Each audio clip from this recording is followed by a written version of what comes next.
everybody. This is Robin Ayoub from the Localization Fireside Chat, and welcome to another episode. Today we are recording episode 180, I believe, if the count is correct. And if the count is missing one or two, who's gonna care anyway? So there you go, 182 episode. Let's say that. And the reason I lost count is because I've been recording nonstop almost from yesterday and today. And I want to thank everybody, the listeners specifically, and the viewers and the guests. And my guest of honor today, Jimi Gibson. We'll get to know Jimi in a second, but I want to thank everybody who is supporting this channel by listening, by contributing to the content, by sharing the content. I really appreciate you, our listeners, our viewers, etc. Jimi, welcome to the conversation. Robin, glad to be here. Excited about our chat today. As we say on this channel, Jimi, everybody's got a story. So let's get started with this. What's your story? Well, I'll actually go back a long way, but then I'll fast forward quite a bit. I actually started out as a magician. I was a professional magician for quite some time. Found a little membership card a few years ago, and it was to Merlin's Mail Order Magic Club. And I was 4 years old, which is kind of crazy to get hooked on something that early. But yeah, I just did shows through elementary school and middle school. And then in high school, I met a gentleman who he worked on an account for a Fortune 100 company that was looking for a promotional entertainer.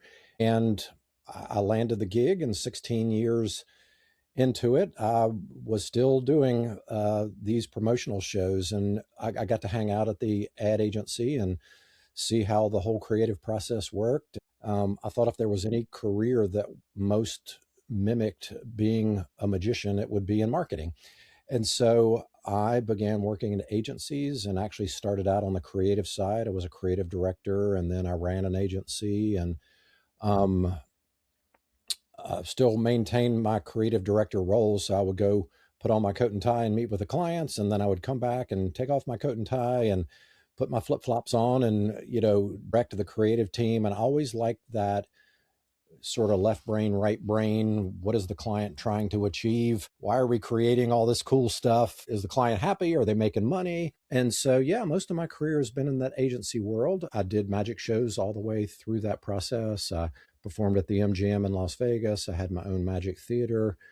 I've done thousands of shows, and I guess it's the lens in which I see marketing through. You have to grab someone's attention. You have to elicit curiosity and maintain that attention. And then you have to perform the climax of the trick or the call to action and, make the sale happen or get them to fill out the form. And yeah, it served me well. And maybe we'll get into some of that today. But yeah, that's a quick flyby. Maybe not the typical path to working at a digital marketing agency, but I've enjoyed every step. I got to tell you, we never had on this show a magician before. I think I've had several interesting topics we've discussed. I interviewed somebody, it was 3-4 episodes ago now. I can't remember. It's called The Machine. That individual had 11 technology implants in his body. And he can walk around and, just by saying hello to an individual like this, I don't know, he took all your data by the time he said hello to him. It was pretty interesting to see. But now that on the magic side, though, I really, I'm a technologist by background who turned to be a sales and business development guy in about 30 years ago.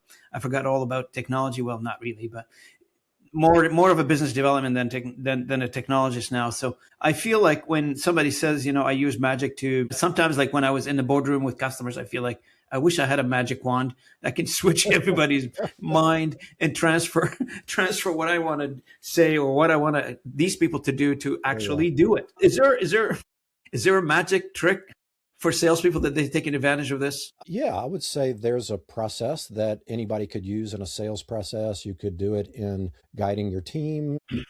It can show up in a blog post or a product launch or any type of thing. Maybe we'll try something real quick, and I think we can break it down and it would be valuable for the audience. So Robin, I think I was reading you are based in Canada. Is that right? Yeah, I am in Toronto. Yeah. Okay, great. Well, I'm in Charleston, South Carolina, which is on the coast in the lower part of the U.S. on the East Coast. I know it's probably still a little bit cold up there. Yes, it is. Lots of snow on the ground. Do you ever get out and take a walk around the neighborhood? Of course I do. Yeah, I shovel the snow every day almost. Great. Do you have a pet, a dog you walk, or just kind of? No, I don't. I don't have pets. No, I don't. But I do take a walk outside. Yeah. All right. Well, let's take a little walk right now. And maybe you have a normal route that you take. And, for those Hmm. people watching or listening, kind of picture in your mind's eye what we're going through, and you can take your own walk wherever you are, whether it's warm True. or Yeah. cold or whatever. So maybe turn down a street that you're familiar with, but you don't really go down that street a lot. And you sort of stop and you notice this house, and you're like, I think I've seen that house before, but I really haven't stopped and noticed the door and the shutters and the roof line. Are you imagining that right now? I am. Good. Well, the funny thing is, and right now we mentioned that it's cold, the front door is open, and you're like, whoa, that's kind of weird. I wonder why that front door is open. And as you look inside the front door in the entryway is like a stick leaned up against the wall, kind of where you would turn the light switch on. And it's like not like a, it's kind of rough, like a club, not like a golf club or anything. But you're thinking to yourself, I wonder if somebody broke into the house. That's kind of strange. Maybe I should do something about that. Can you picture that? I do. Yeah. Okay. Actually, I'm just following you here. Yeah. Okay, great. So now I want you to forget about that one. That's one scenario. The next scenario is you stop at the house and that door is open, but you just kind of get this feeling that something fun is going on inside. And there's probably a party or a get together going on, and they've left the door open because, hey, it's just family and friends, and they're just going to walk in and join the party. It's probably happening in the kitchen where everything usually happens, and it's just got a real different vibe than that first one. So that's number two. The third one, and we'll forget about the first two for now, is you approach that house and you look around the yard and you're like, okay, this is really strange because this is not the time to be planting things. But all these little holes are dug around the yard. And like there's like a shovel or a spade leaned up against the tree. And again, that front door is open, there's nobody around. And you're thinking, okay, either they're looking for hidden treasure, they're the worst timing gardener in the history of planting things. I'm not sure what's going on here. Okay, that's number three. We got one more. The last one is you've decided to take a walk at just the right hour of the day, and the sun is at a perfect angle to reflect off of that entryway. The door is still open, and that entryway is like it's been polished. It's very clean. It's like sparkling like diamonds. And you're like, oh my gosh, I wish I had a zoom lens on my phone. I'd be taking a picture of that. So that's your four scenarios. The first one is the stick or the club leaned up against the wall, the house opened up, inviting family and friends, those holes dug around the yard, or the sparkling floor. Which one of those do you want to go with today? Which one of those kind of felt like the right direction for you? The last one. The last one, the floor sparkling like diamonds. Well, I don't know what everybody else was doing. Maybe somebody else chose a different one, but hey, you're the host and we're going to go with yours. So Okay. you are very intrigued by what this floor looks like. And so you approach the front door and you realize there's some steps that lead up to that front porch. There's actually 13 steps. How many steps do you get up, Robin, before you call out and go, hey, is there anybody there? As soon as I walk in the door, I don't wait to get to the steps. Well, you've got to go up some steps and you're going to Okay. stop. Well, This let's is part of say the- halfway through. Halfway through. Okay, so halfway, if there's 13, that's 6 or 7. Which one do you think? 6. 6. Okay. So we went through all these scenarios, and I don't know if you know this or not, or if you saw, but there's a deck of cards right behind me on the table. And I'm going to pick up this deck of cards. And the interesting thing is I gave you 4 scenarios. The first one, I said there was a club leaned up against the wall. Here's the club. The next one was family and friends, loved ones, heart. The third one, I actually said there was a spade leaned up against the tree. And then the last one, I said the floor was sparkling like diamonds. So you probably didn't even know that you were picking a suit. You picked the diamonds. And then I told you that there were 13 steps. And so if ace is low, ace through king, there are 13 positions. We bantered back and forth. You said about the middle. I said 6 or 7. I gave you a free choice. You ended up on the 6. So in effect, what you did through this story, and again, the folks listening may have picked something completely different, but I've had this deck of cards in full view the whole time. As I started to explain, I'm just going to go through and look at these cards. And the interesting thing is, Robin, there is one card and one card only that's turned around. I see that. And if I pull that card out, that would be pretty crazy If it was the 6 of diamond. if that was the 6 of diamonds. Wow. Wow, this is crazy. How did you do that? It was, you chose your adventure, Robin. There you go. So you ask me if there's anything that a salesperson could use, if there's somebody, how does magic relate to a business conversation? let's break that down a little bit. What was the first thing when I said, hey, let's try something? What was the first thing that I did? Engage. Engage. I started asking you, I did a little bit of research. I knew that you were in Canada. We talked about the weather was cold. I talked about that I was in a warm climate. Relatable. Right, right. And so that's the first phase. That's the connection phase. And that can happen in any sort of exchange. And what happens during that connection phase is the neurotransmitters in your brain start flooding your bloodstream with oxytocin. And that's like the, hey, this is really cool. I like how this is going. And you can't help but to feel comfortable that somebody is actually interested in you, right? And so I'm not talking about me. I'm not talking about my experience as a magician. I'm putting it all on you, right?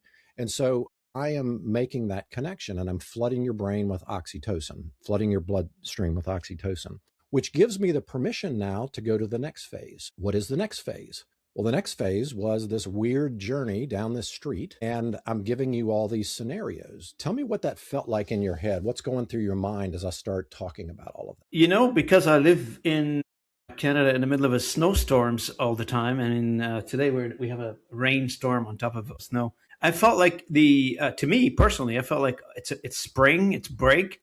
I'm not inside the house. I'm actually walking outside in a warm weather. It felt like positive to me, to be honest with you. But did it seem strange? Like, where are we going with this? What kind of dots No, are you because you trying to prefaced connect in your brain? this walk with me kind of thing. I wasn't afraid anymore because you said walk with me. It's not like you're setting a trap. You said, let's go through this together. Yeah.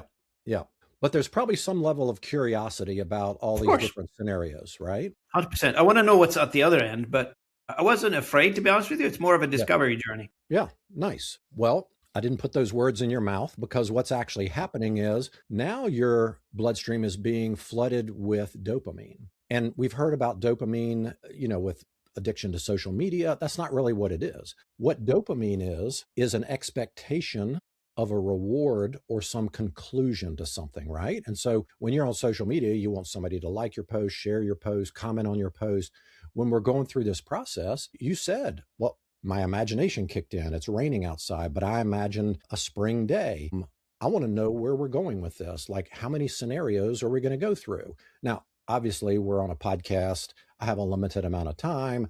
I need to make this brief. So I'm not going to drag it out, but I do want to give you that feeling that this is kind of interesting. I'm sure the people listening are going, okay, this is probably the craziest guest Robin's ever had on the podcast. Who is this guy? No. It's all good. I'm really enjoying this because this is unique and relatable. Like, I think about this all the time. How many times in my life when I was actually doing direct selling, Jimmy, I said to myself, I wish I was a magician. I wish I know some trick. And here you are. Yep, here we are. And so if I did 25 scenarios, what's going to happen? You're going to get bored. You're going to go get on with it. So you have to read the room. You have to know your crowd. I'm watching your facial expressions as we go through. I'm trying to figure out which direction.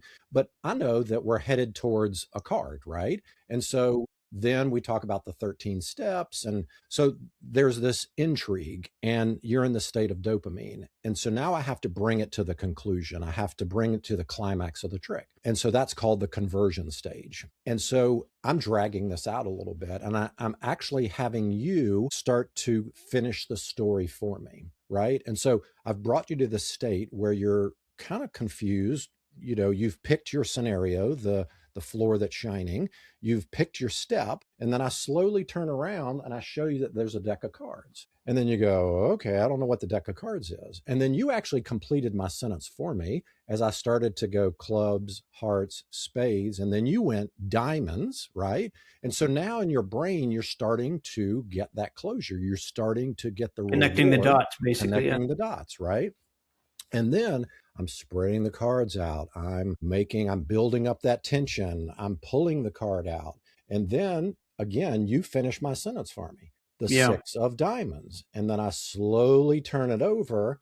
And then what happens? Your body floods with serotonin, which is everything is right with the world. This all makes sense now. I get it. we have closure, it's completed. And so just in that probably 2.5 minutes, I've walked you through a connection phase, a curiosity phase, a conversion phase. And if any of those are missing, it doesn't feel complete or satisfying to you, because those are the natural stages that we should go through in our communication. And so again, you said a sales conversation. Now, whether that's an in-person sales, whether that's somebody on a landing page, whether that's a video sales letter on, social media, whatever the case may be, you have to go through each one of these. I'm on LinkedIn a lot. You see that people make a connection request. Interesting, it's called a connection request, right?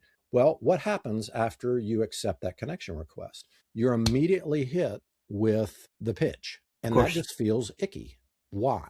Because they've betrayed the connection. They have not created that curiosity or intrigue, and they've gone straight for the close. And so, maybe when folks are thinking about how do you engage your team, how do you talk to your spouse, how do you go through each one of these phases, don't skip any of them. And I'll tell you, if you're looking for a magic word, what if is the magic words Magic that word. will Absolutely. trigger curiosity, right?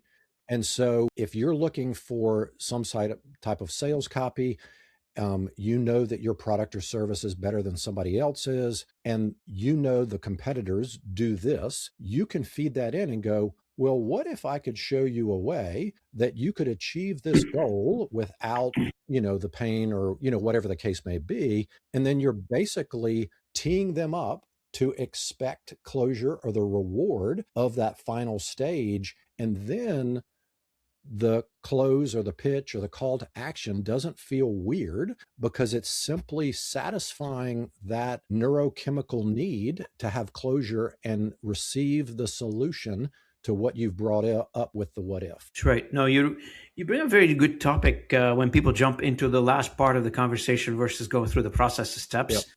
You've been very good.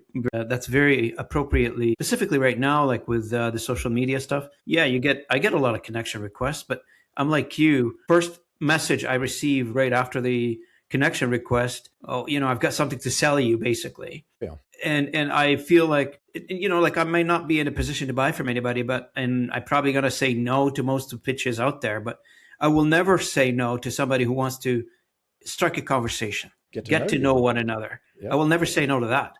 Yeah. But that would be the process that you talked about, Jimmy, is that go through the what if scenarios and go through the stages before you throw some mud on the wall, see what sticks kind of approach to this, which is really not conducive, or it's not going to do anything to anybody. You may get like the 1 per 1,000 hit back, but building that network, building those conversation that leads into something down the road. I think it's called instant gratification now. People want like the immediate versus take your time and build things. Now, how do you convert this into branding now? So we've talked about it from a communication perspective, where your space is on the branding side, on the social stuff. How do you convert that into branding? Like when you're thinking about a brand, how do you take what you've learned on the magic side of things, which is really impressive, by the way? I don't know how you did this, but I gotta do some research. How do you put it into branding?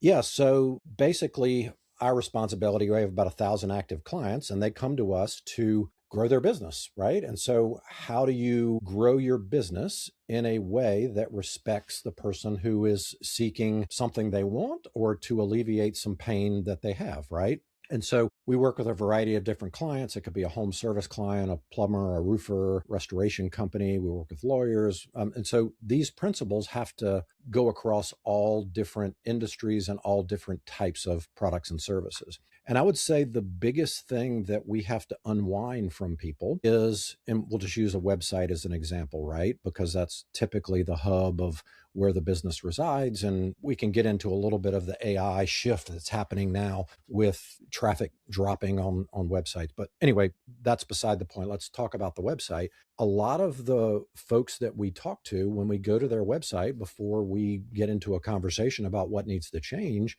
is, we're a family-owned business. We've been around for 25 years. We have 13 global offices, and we've won this amount of awards. What you've done is you've just cheated that person out of that connection phase, because To be honest, in the first engagement, they don't really care about you. They care about you helping them solve their problem or get what they need. And so the conversation has to be empathy related. And so, from a branding perspective, it's basically, why should I trust you over somebody else? And research shows that people will expend more energy, they will drive farther to get to a brand that they feel meets their needs better than another brand that, particularly, it may sell the same product or service, but for some reason they have chosen this other brand. Why have they chosen this other brand? Well, there's lots of reasons why they may have chosen this other brand, but a lot of it is that emotional connection, right? And it's each of these touch points that occur through that relationship. We just talked about the connection on LinkedIn. So when I land on your website, when you answer the phone, what is your propensity to want to know more about me? What is your intake process? What is your understanding of their situation that would then allow you to present the what if, right? And then bring a solution to the table. If you don't know anything about that customer, how are you going to tell them what they need before you even understand what the situation is, right? And so people can smell that, they can sense that. And so from a branding perspective, it's almost like flipping the script to, it's not all about you, it's all about them. Make sure they understand that. And then depending on the communication style, you have to be able to include that in a social media post, in the product page on your website, in how you answer the phone, what your sales team goes out and talks about. And so that continuity of message and that feeling that the person on the receiving end gets to go, you know what? I know they're probably the same price as somebody else, or maybe a little more expensive, but I really believe that they have my best interest at heart. So I'm going to go with this company. So it's a wholesome approach to how you present yourself from basically from every element that a company would use to present itself to the public in variety of ways. Social, websites, communication, etc. Do you get into storytelling as well, or no? Do you walk through that with the prospective customer? Yeah, storytelling, gee, that could be a whole episode, Robin. People are naturally attracted to stories. Data can support the stories, Mm-hmm.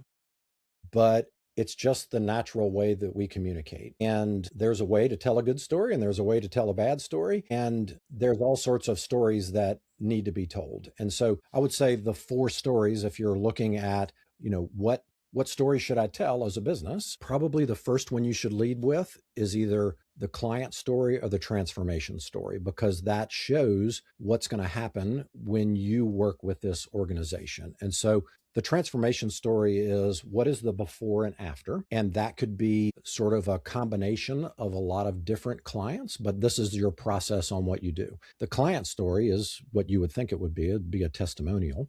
The next one that gives you really insight into the brand is the purpose story. Why do you do what you do? If it's not about the money, what is it about, right?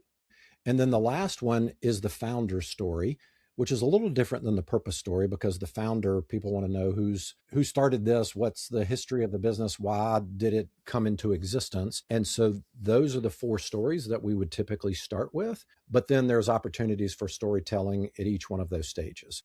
So yeah, I would say storytelling is a huge thing that many companies are struggling on how to get that right. That's right. That's right. And I did a podcast. I hadn't published it yet, with a lady out of Cape Town, South Africa, a couple of days ago, I think it was. And it was completely on storytelling and the approach to develop and train various companies on how to use stories in their pitches, the way they communicate to the outside. It's pretty fascinating. There is a science behind storytelling. Oh yeah. It's not, those stories that you heard when you were little kids, and people used to tell stories to each other, grandpa, grandma, etc. That is a lot more purposeful. You have to think about it. You have to outline it in a very deterministic way, because you're shooting for an outcome. And whatever that story is that you're trying to formulate, that's my limited understanding on the topic, is that you have to formulate it accordingly in the four categories that you've outlined, Jimmy. It's pretty cool. Yeah. There's actually, oh, sorry. Go ahead, Jimmy. Well, I was Go just ahead. going to say, the other thing that happens in storytelling is called neural bonding, where if I'm telling you a story, Robin, and they hook us up to a brain scan machine, how my brain lights up telling that story is exactly the same way your brain lights up hearing that Yeah. story. And so it creates a connection that's not possible through data that you're going to give somebody. So eventually and ultimately, human beings are looking for that emotional connection in whatever sort of communication that we put out there, right? So you want to engage the emotion. Am I correct? Yeah, I would say we make decisions emotionally and we rationalize them intellectually, right? And so anytime, you probably experience this yourself and somebody says, "Well, why do you want to do this?" or "Why are you going to buy from these people?" and they go, "It just feels right. I can't explain it." And so that's that ability to tap into some area of the brain that has no language associated with being able to describe what it is because it's all emotional. And then we talk about that neurochemistry. And it's very hard to dislike somebody who is genuinely interested in you because your brain is being flooded by that chemical that just says, you have to like this person. This is going along great, right? And so Yeah, yeah. there's some science behind it, but yeah, I would say it shouldn't be manipulative because people can know when you're sort of feeding them a line, Oh, right? 100%. And it just really comes down to taking, and I use the word taking advantage in a loose way. You're not taking advantage and manipulating somebody, but you're understanding human psychology to know that if you have three approaches, which approach is going to get you the best outcome, right? Yep. And Jimmy, where do you stand on that whole authenticity topic when you're bringing all this stuff out and you're putting it in the public domain? You mentioned earlier you don't want to feed people like lines, and that doesn't ring true to anything. Where does that whole authenticity in the content that you push out, the develop, you put together, be it a story or a website, etc., does that factor in, and how do you get to that? Okay.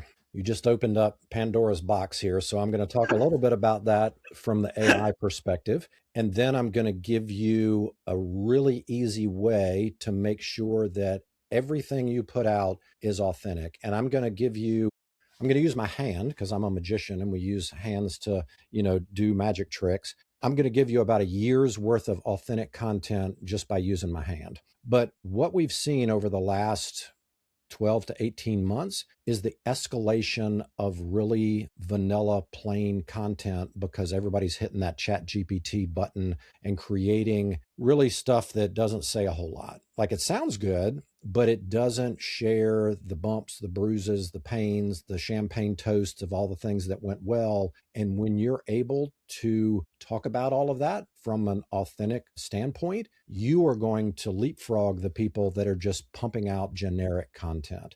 That's a huge opportunity that I don't think has happened in my career as far as commitment to authenticity. So the AI, since you mentioned AI and ChatGPT, they're so in your world, and I know I've done a podcast which I think you referenced in one of our communication, Leah Perry, I guess, when the lady from DC area, she had something called I think it's Brandy AI or something like this. We talked a lot about geo versus SEO, for instance. So how do you deal with that?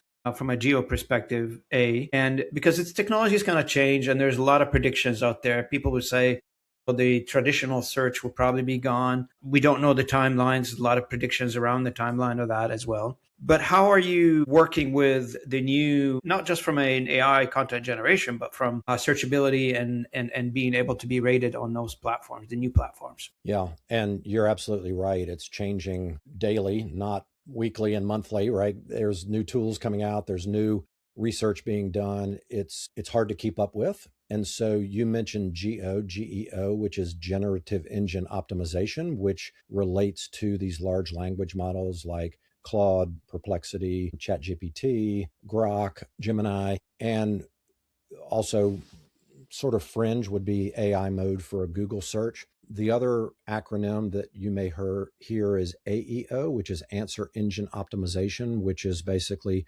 voice commands that you're giving your phone or a device you might have in your home. And all of these are a different way of people trying to find answers to information that they're looking for. We have a number of clients whose web traffic, and I mentioned this earlier, has really fallen off a cliff because, and I'm going to average up, it's actually about 58%, but about 60% of searches don't end in a click. And so what does that mean?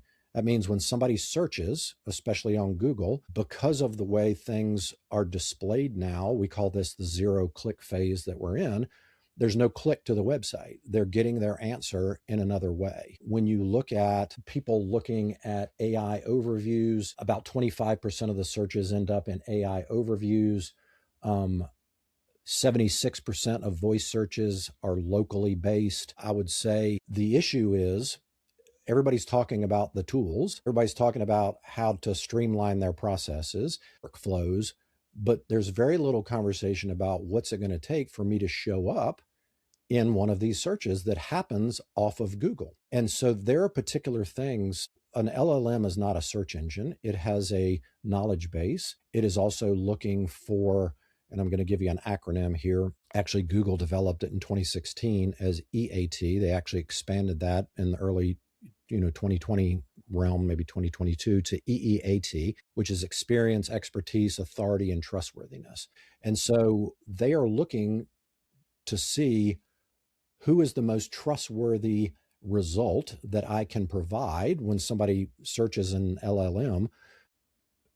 25% of brands don't have any citation that shows up. And there are other brands that have kind of gotten ahead of this, and they have, a lot of different citations across the various LLMs, and each one has their own particular nuance to them. But there are certain things that you can do to increase the chances that you will show up when these AI searches happen. And I'm happy to share some of those tips, maybe useful to the listeners. Yeah, absolutely. So you can sort of reverse engineer what you need to do by some of the terms, right? And so answer engine optimization, what does that mean? It means somebody is looking for an answer to a question. And so many websites were built on the keyword structure to get the top 10 blue links in a Google result, right? People would search in a way that is, let's say, plumber near me, lawyer near me. What people are doing on these LLMs are going, who's the best plumber in such and such a city? When should I have my HVAC system serviced in the spring? And so that's a question. It needs an answer. And so if you don't have a frequently asked questions or an FAQ section on your website, put one now. Figure out with your sales team or customer service department, what are the questions that people are asking? Mm-hmm. How can we answer those questions on our website? Structure a blog in a question and answer format. And you could have a longer article, but maybe it leads off with a question and then an initial answer and then a longer explanation. And the answers don't need to be long. The sweet spot is about 60 to 80 words. So that's one way that you can do it. The other way is if you have not been aggressive about getting customer reviews, that hits that trustworthiness of the EEAT. So really put a lot of focus on getting those good customer reviews, because that is something that these LLMs are looking for.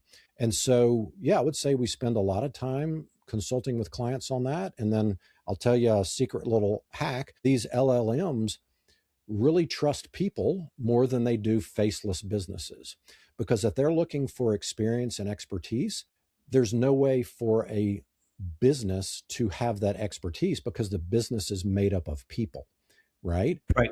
And Yep. So when we see that a CEO, a founder, an owner, an executive, a subject matter expert within the organization is saying something online about their particular industry or topic, their Yep. chances of showing up more in these AI searches are huge. And the transfer of that visibility to that owner, founder, CEO that goes to the business is much more powerful than the reverse direction, just because it's a human.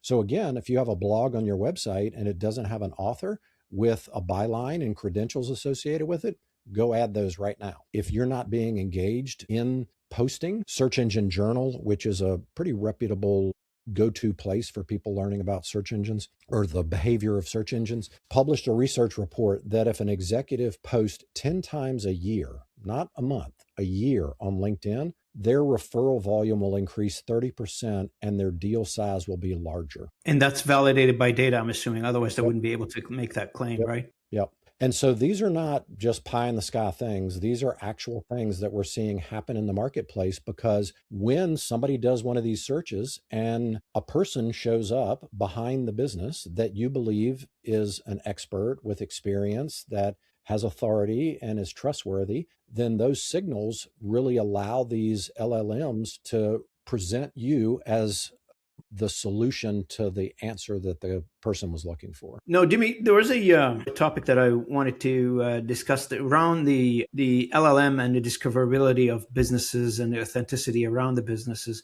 Do you think with the new way Geo is going to behave down the road or in the future, maybe now, I don't know, but it's going to solve the issue of that whole, somebody puts out like you mentioned earlier, like a website, these things are generated by AI now. You can go to any website and generate any website you want, and people don't need to exist anymore. They're just faceless companies, faceless websites.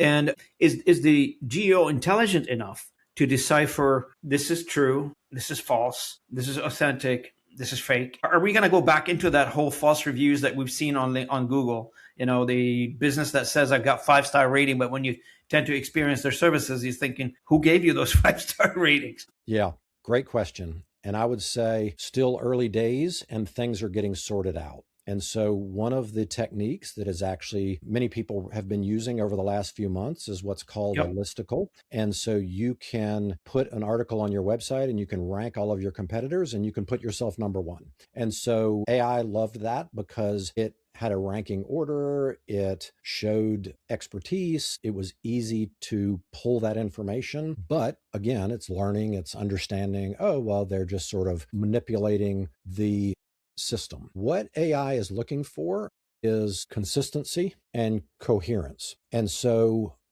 when information resides in one place, it's less reliable than if it exists in multiple places, right?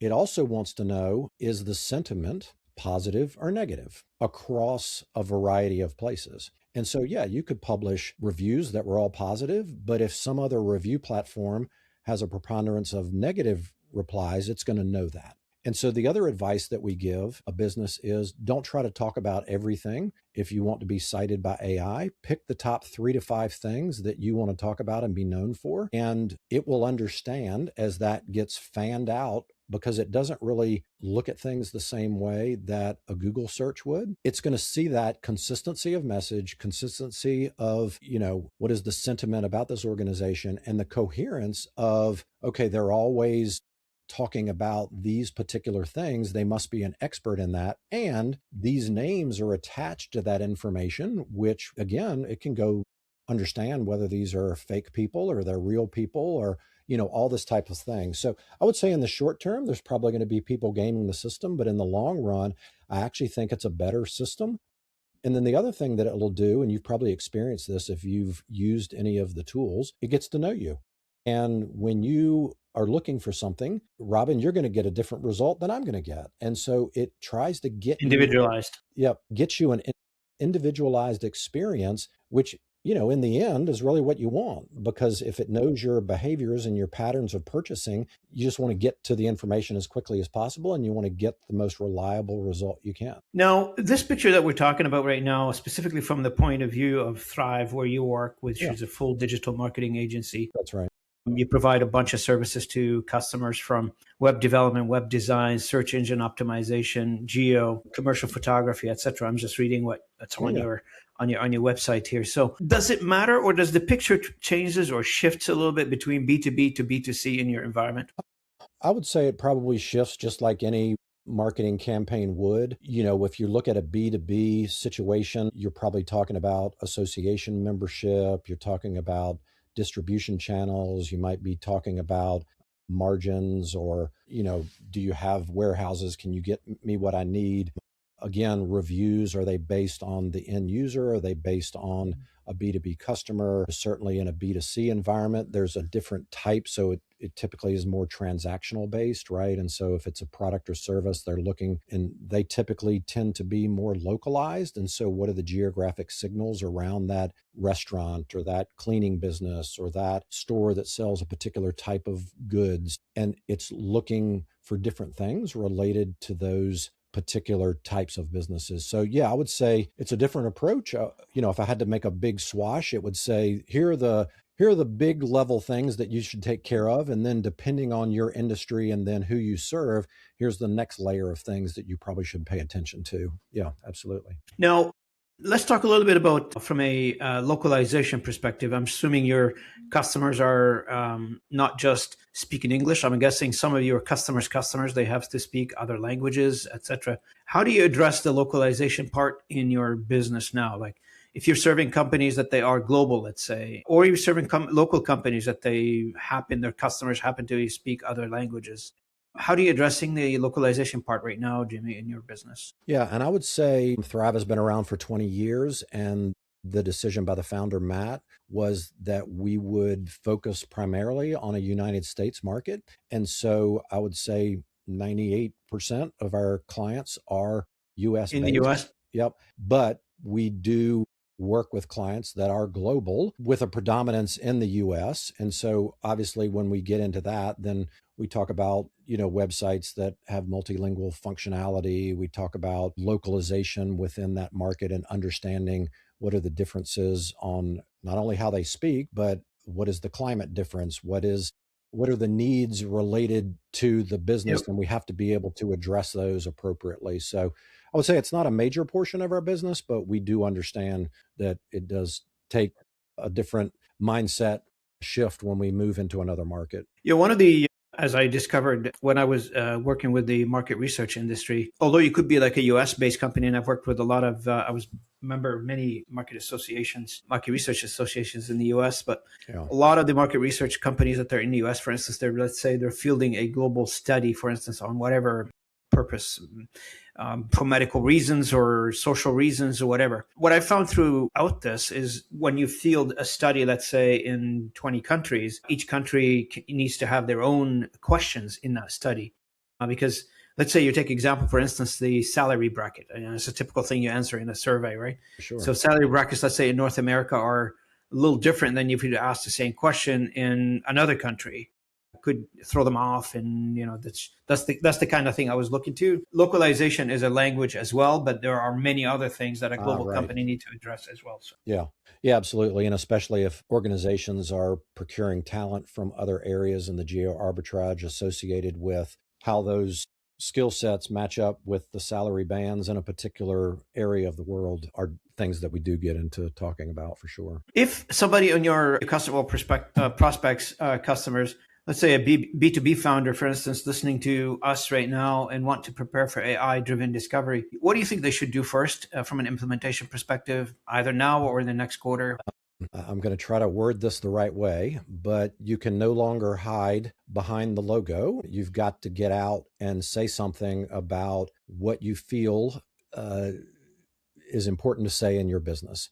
Now, you can have someone in your organization write that. You can make sure that it's in your voice. Don't ask ChatGPT to write it for you. It needs to be authentic, like we've talked about. And I would say the areas would be, the interesting thing is AI is able to read social posts. And so from a professional standpoint, and you mentioned B2B, I would say start posting on LinkedIn. YouTube transcripts are also visible to AI. And so start a YouTube channel. It doesn't require any special equipment. You can film videos on your phone. And I talked about the 5 things that you could talk about. I'll go through those quickly. And then that executive, founder, owner, CEO can use that as a guide and just start putting out content. Again, you don't have to be a content creator. Decide to put something out once a week. Get your team to help you, but you need to be visible and out there.